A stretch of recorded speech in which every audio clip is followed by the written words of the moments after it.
दोस्तों नमस्कार। ये है अजय कुमार यादव जी, जो कि मुरादाबाद CSE 084 के सीनियर साहब।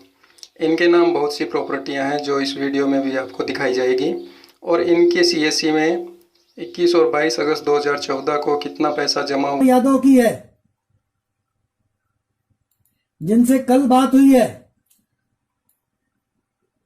ये देखिए, ये अजय कुमार यादव का फोटो लगा हुआ है। ये देखिए, नॉट फॉर सेल की सील लगी हुई है। पंजाब में प्रॉपर्टी है।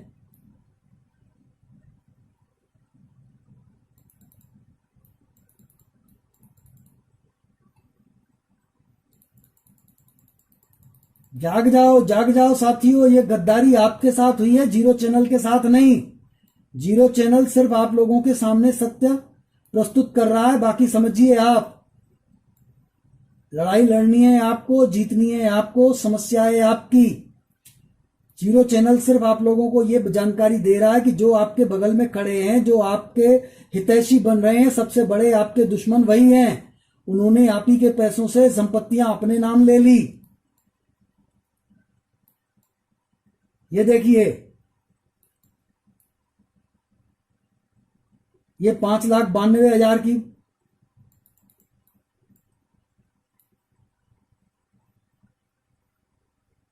प्रॉपर्टी है। 5,92,538 रुपए में खरीदी गई है।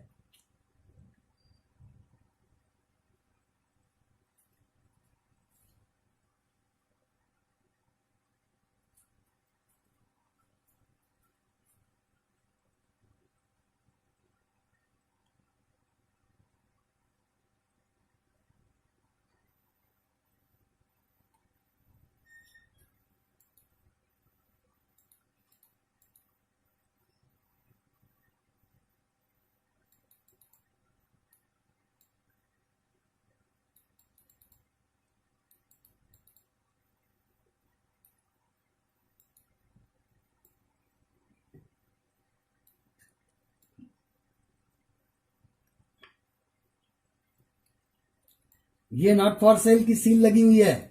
अजय कुमार यादव के नाम पर खरीदी गई है ये प्रॉपर्टी।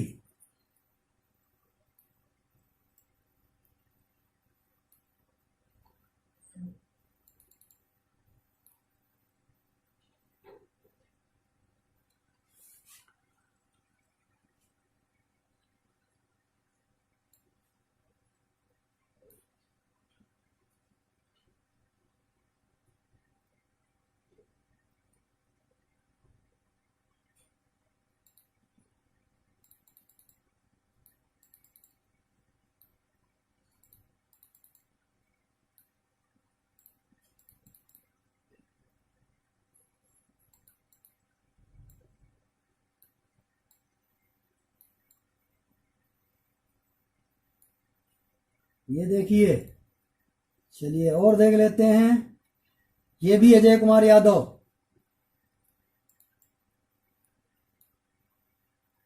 ये देखिए, ये फोटो लगे हुए हैं।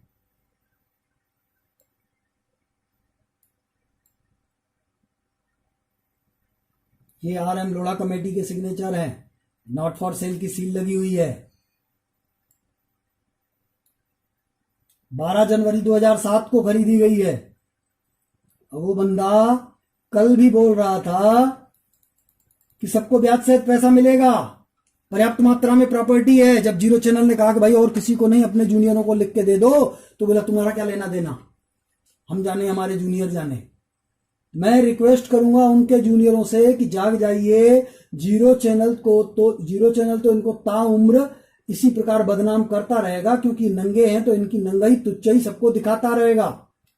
लेकिन आप चाहते हो तो आप इनसे युद्ध छेड़ो। ये जो प्रॉपर्टी है वो 5 लाख की थी, ये 7,72,482 की है।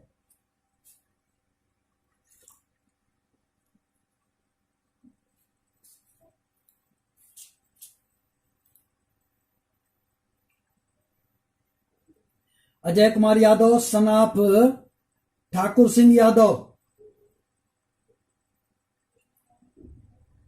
गोविंदपुर ज्ञानपुर पोस्ट, छाजलित मुरादाबाद यूपी, ये एड्रेस दी हुई है।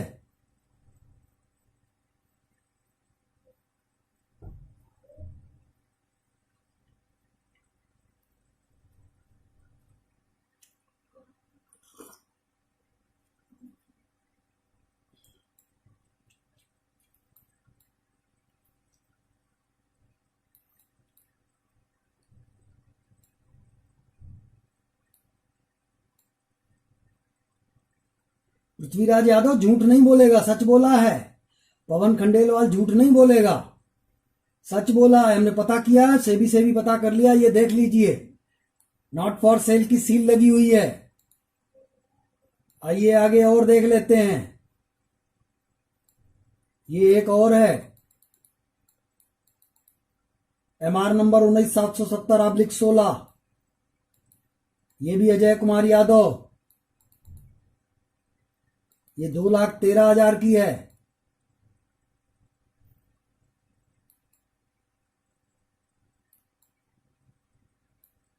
ये 27/7/2006 में खरीदी गई है।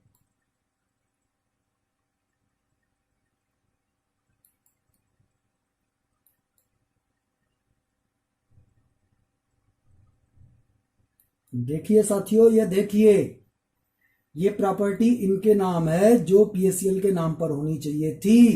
और सिर्फ इतनी नहीं है, 3,20,000 पूरी प्रॉपर्टी यदि PSCL के नाम पर होती तो कब की मिल जाती, क्योंकि ये प्रॉपर्टी इनके ऑफिस में छापा मार करके दस्तावेज जब्त किए गए। लेकिन अगर सारी प्रॉपर्टी PSCL के नाम पर होती तो कलेक्टर केवल कंप्यूटर में डालता PSCL और अपने आप सारी प्रॉपर्टी अपने आप सामने दिख जाती। लेकिन अब वो किसका किसका नाम डाले, किन कुत्तों के नाम पे खरीदी, किन सुअरों के नाम पे खरीदी, कहां से नाम ढूंढे वो।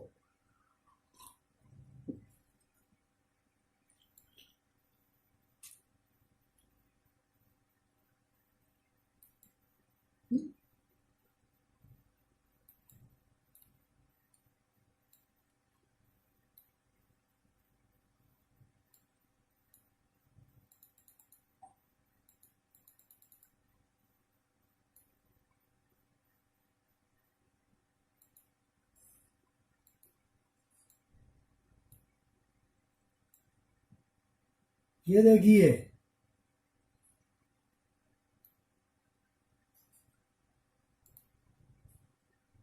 ऐसा नहीं है कि PSCL के नाम पे नहीं खरीदी गई। ये देखिए, ये PSCL के नाम पर भी है। तो ठीक इसी प्रकार सारी जमीनें खरीदी जाती, क्या दिक्कत थी। ये इसमें लिखा हुआ है खरीदार PSCL लिमिटेड, अधिकृत पर्सन कोई भी हो सकता है, उसमें कोई दिक्कत नहीं है।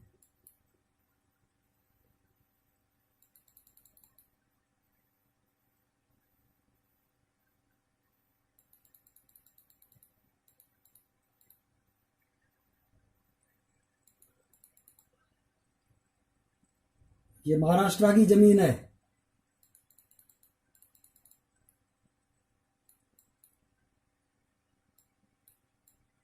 PSCL लिमिटेड,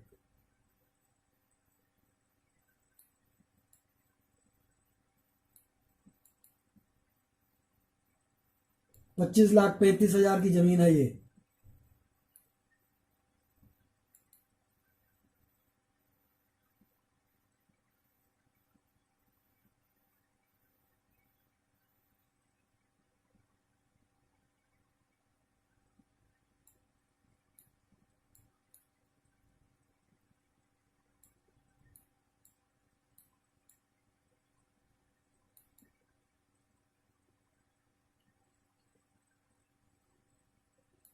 ये देखिए साथियों, ये आप लोगों को समझना पड़ेगा। जीरो चैनल के पास पूरे सबूत हैं, क्योंकि इन्होंने जिस प्रकार ये प्रॉपर्टी PSCL के नाम खरीदी है, इनको सारी ही PSCL के नाम पे खरीदनी चाहिए थी।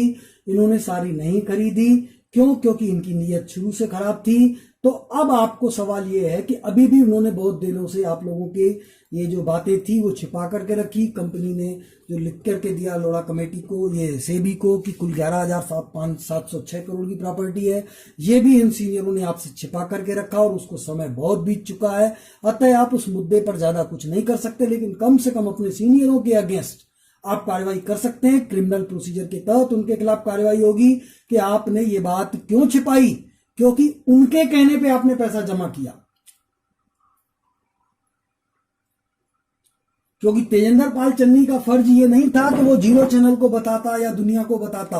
शंभू चंद जैना का भी फर्ज ये नहीं था कि वो जीरो चैनल को बताता या दुनिया को बताता। अजय कुमार यादव का भी ये फर्ज नहीं था कि वो जीरो चैनल को बताता या दुनिया को बताता। या पृथ्वीराज यादव का भी फर्ज ये नहीं था कि जीरो चैनल को बताता या दुनिया को बताता। हर सीनियर का फर्ज था अपने जूनियर को बताता, क्योंकि अपने जूनियर को उसने कहा था कि पैसा जमा करो, कंपनी अच्छी है, और उसने खुद जोड़ा था पहले अपने जूनियरों को, कुछ को फिर उन्होंने जोड़ा, इस प्रकार चेन बनी। और हर महीने जो बिजनेस उनके जूनियर लाते थे उस पर उनको कमीशन मिलती थी, चाहे पवन खंडेलवाल हो, शंभूचंद जैना हो, पृथ्वीराज यादव हो, कमल गर्ग हो, या कोई भी व्यक्ति हो, के सिंह हो, सुनंदा कदम हो, संतूलाल भारती हो, मनदीप काजला हो, जो भी लोग हों, गणेश राम देवांगन हो, उनको उनके जूनियरों के टीम का बिजनेस का कमीशन मिलता था। तो उनका फर्ज था कि 11 अगस्त 2014 का जब उन्होंने कंपनी ने लिख करके दिया कि कुल उनके पास 11,706 करोड़ की संपत्ति है, तो इनका फर्ज था कि ये उसी समय अपने सभी जूनियरों को बता देते कि भाई कंपनी के ऊपर लायबिलिटी तो बहुत है और कुल 11,706 करोड़ की संपत्ति है, अतः हमारा पैसा खतरे में है, चलो तुरंत कंज्यूमर कोर्ट चलते हैं। लेकिन इन लोगों ने ये बात आपसे छिपाई कंपनी से मिल करके। इसका मतलब ये होता है कि इन्होंने आपके साथ क्राइम किया, अपराध किया, तो उसके अगेंस्ट आप इनके खिलाफ कार्रवाई करेंगे कि इन्होंने हमसे ये बात क्यों छिपाई। हमको तो अभी ये बात जीरो चैनल के माध्यम से पता चली, और जब पता चली उसके बाद भी इन्होंने मानी नहीं, उसके बाद भी कह रहे हैं कि जीरो चैनल झूठ बोल रहा है। तो इसलिए जीरो चैनल आपसे कहता है कि आप सबसे पहले इनसे विवाद मत करो, इनसे लिखवा लो कि जीरो चैनल झूठ बोल रहा है, कंपनी ने ऐसा लिख करके नहीं दिया है। ये दस्तावेज आपके हाथ में आएंगे तो आप भविष्य में जब लोढ़ा कमेटी आपको ब्याज सहित पैसा नहीं देगी तो उस समय आप अपने सीनियर को हथकड़ी लगवा सकते हो, और वो काम आपको करना पड़ेगा। 21-22 का पैसा उड़नछू हुआ है, ये आपके सभी सीनियरों को पता था। कई सारे सीनियरों ने ये जीरो चैनल को जानकारी दी है। ये देखिए, ये पीएससीएल के नाम से जो प्रॉपर्टी परचेस की गई है उसमें कब कब पेमेंट दी गई है, देखिए पूरे बाकायदे चेक नंबर के माध्यम से डिटेल है। और जो लोगों के नाम से खरीदी गई है जानबूझ के उसमें पेमेंट की डिटेल ही नहीं दी गई है।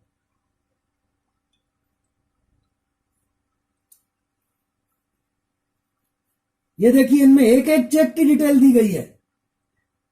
इसीलिए जीरो चैनल बोल रहा है कि सारी प्रॉपर्टी पीएससीएल के नाम पर होती तो आज आप लोगों के सामने दिक्कत होती ही नहीं, और आप जाग जाओगे तो पूरी 3,20,000 संपत्तियां मिल जाएंगी, 50 लाख करोड़ की पूरी संपत्ति मिल जाएगी। आप सभी लोगों को न सिर्फ ब्याज सहित पैसा मिलेगा बल्कि आप लोगों को, हर एजेंट को मुआवजा भी मिलेगा। अतः जाग जाओ और कार्यवाही करो, अपने अपने सीनियरों से पूछो, जो भी नेगेटिव सीनियर है उनसे पूछो कि भाई आप भी इसमें सम्मिलित हो तो फिर तैयार रहो। ये वीडियो उनको दिखाइए। बाकी साथियों आप लोगों की मर्जी, क्योंकि साथियों कार्रवाई अगर आप समय पर करेंगे तो ज्यादा अच्छा रहेगा, जितना लेट करेंगे उतनी दिक्कत होगी। 21-22 का डाटा तैयार करिए, इनको हथकड़ी लगवाने का प्रयास करिए ताकि इनके खिलाफ कार्रवाई हो, क्योंकि पैसा मिलने की संभावना बहुत कम है, क्योंकि आप लोगों के पास रसीदें भी बहुत सारी गायब हैं। तो आप पैसा अगर इस प्रॉपर्टी के पीछे पड़ोगे या कोर्ट के जरिए सिर्फ पैसा मांगोगे तो आप लटकते जाओगे 40-50 साल तक, कुछ भी नहीं होगा। उससे बेहतर है कि इन्होंने जो आपसे झूठ बोला कि 11 अगस्त 2014 को जब कंपनी ने लिख करके दिया है कि 11,706 करोड़ की संपत्ति है और इन्होंने आपसे ये बात छिपाई, ये अपराध है, क्योंकि ये आपके सीनियर का फर्ज था। और ऐसा नहीं है कि उन्होंने नहीं पढ़ा, उन्होंने पढ़ा है, उन्होंने पढ़ा है, वो लोग कोर्ट में गए थे भाई, जंतर मंतर पर गए थे, वो संगठनों के पदाधिकारी हैं, उन्होंने वो पढ़ा है। आपके सीनियरों ने संसदों को ज्ञापन सौंपा है, बिना आदेश पढ़े कैसे ज्ञापन सौंप दिया? अदालत नहीं मानेगी, अदालत कहेगी कि 12 अक्टूबर 2019 को आप संसद के पास गए थे और संसद से ये कहा कि आप संसद में मुद्दा उठाओ, लोढ़ा कमेटी पैसा नहीं दे रही है, इतने दिन हो गए। आपने बिना 22 अगस्त 2014 का आदेश पढ़े कैसे बोल दिया? आपने लोढ़ा कमेटी का नाम क्यों लिया? आपने सेबी का नाम क्यों लिया? आपने ये क्यों नहीं कहा कि भाई हमको इमरान खान पैसा नहीं दे रहा है? आपने ये क्यों नहीं कहा कि हाफिज सईद पैसा क्यों नहीं दे रहा है? आपने सेबी का जिक्र क्यों किया? आपने लोढ़ा कमेटी का जिक्र क्यों किया? क्योंकि आपने सुप्रीम कोर्ट का आदेश पढ़ा, और जब सुप्रीम कोर्ट का आदेश पढ़ा तो सुप्रीम कोर्ट में लिखा हुआ है कि 22/8/2014 को सेबी ने जो आदेश दिया था उसको मान्य किया जाता है। तो आपने 22/8/2014 का आदेश कैसे नहीं पढ़ा होगा? पढ़ा होगा, और जब पढ़ा वो आदेश, उसमें लिखा हुआ था 11,706 करोड़ की संपत्ति है, तो इमीडिएट आपने मैनेजमेंट के खिलाफ क्या किया कि बाकी संपत्ति कहां है? चलिए, मैनेजमेंट के पास आप नहीं गए, आपने सुप्रीम कोर्ट में एप्लीकेशन क्यों नहीं दी? तुरंत रिव्यू पिटीशन क्यों नहीं लगाई? क्यों नहीं सुप्रीम कोर्ट में रिव्यू पिटीशन फाइल करी कि सुप्रीम कोर्ट ने अपने आदेश में इस बात का जिक्र क्यों नहीं किया कि जब कंपनी के पास लायबिलिटी इतनी है, कंपनी ने लायबिलिटी उस समय 49,100 करोड़ की बताई है, कंपनी 11 अगस्त को जो अपनी लायबिलिटी बताई है वो कंपनी ने 49,100 करोड़ की बताई है।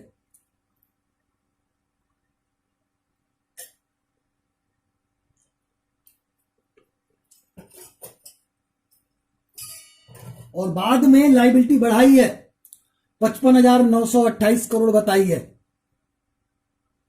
55,927 करोड़ 28,96,523 रुपए 50 पैसे। और फिर बाद में बताया है कि जो अगस्त 2014 का कलेक्शन 800 करोड़ बताया गया वो एक्चुअल में 8,000 करोड़ है, यानी टोटल लायबिलिटी 65,000 करोड़ की हो गई। सिर्फ प्रिंसिपल अमाउंट ब्याज सहित 2 लाख करोड़ होता है। कैसे मिलेगा? रिव्यू पिटीशन लगानी चाहिए थी, इन्होंने नहीं लगाई, और आज तक अपने जूनियरों से यह बात छिपा करके रखी, उन जूनियरों से जिनके बिजनेस पर इन्होंने कमीशन खाया है। तो ये एक क्रिमिनल केस बनता है इस पर, तो उनके खिलाफ कार्रवाई करवाइए, उनको हथकड़ी लगाइए, उनको जूते मरवाइए कोर्ट में, तभी आप लोगों को सुकून मिलेगा। और फिर इन्होंने जहां छिपा करके 50 लाख करोड़ की प्रॉपर्टी रखी है वो भी निकाल के देंगे फिर। और 21 और 22 अगस्त 2014 की रसीदें आपके हाथ में है, क्योंकि पृथ्वीराज यादव ने बताया, कमल गर्ग ने बताया, KRK सिंह ने बताया, संतू लाल भारती ने बताया, और जीरो चैनल ने ब्रांचों में पता किया, बहुत सारी रसीदें जारी हुई हैं। किसी बैंक में पैसा जमा नहीं हुआ, वो पैसा कोई डीडी नहीं बनी, हवाला के जरिए पैसा ऊपर गया, वहां से आतंकवादियों को गया। तो आपके पास तो प्रमाण रसीदें हैं ना, आप कोर्ट में पूछ सकते हो कि जीरो चैनल झूठ बोल रहा होगा, हमें उस पर विश्वास नहीं है, लेकिन पैसा कहां है? पैसा तो गायब है, आज तक इन्होंने क्यों नहीं बताया? काउंटर पर तो यही लोग बैठे थे। तो ये कार्रवाई आप लोगों को करनी पड़ेगी, करिए, इत्मीनान से करिए, क्योंकि अगर आप नहीं करेंगे साथियों तो इसकी कीमत भी आप ही को चुकानी पड़ेगी, जीरो चैनल नहीं चुकाएगा। चलिए साथियों, इसी के साथ ये कार्यक्रम समाप्त करते हैं। शिवरात्रि, गुड नाइट, जय हिंद, जय भारत।